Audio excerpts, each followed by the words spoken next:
And it is your voice, your future here in the Central Valley, and Eyewitness News is here to help better understand how your vote will be counted. Will Silverstein gives us a closer look at the voting process and how ballot access is expanded with some new ways to vote. Will.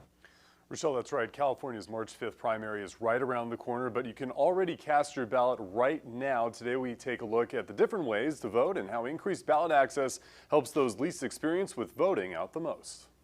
You no longer have to go to your polling place, that the ballot comes to you.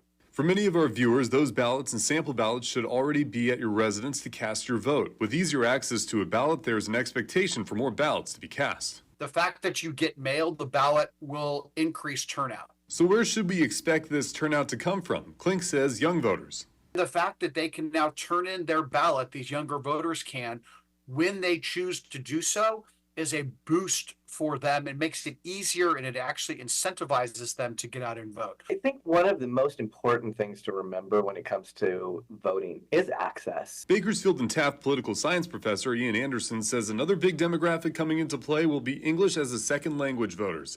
They have the option of receiving a bilingual ballot. 47% citizens speak a language other than English, right? So we know for a fact that there is a majority of voting Americans here in Kern County that English is not their first language. So what are these ways to turn your ballot in? Well, everyone currently registered with the correct address will receive them in the mail.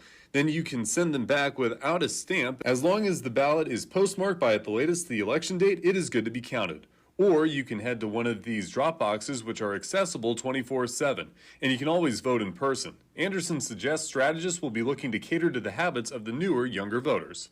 When you talk about the demographics of the voting population today, there's a huge influx of young voters. I'm teaching classes right now with 18-year-olds that are learning about how they get to participate for the first time.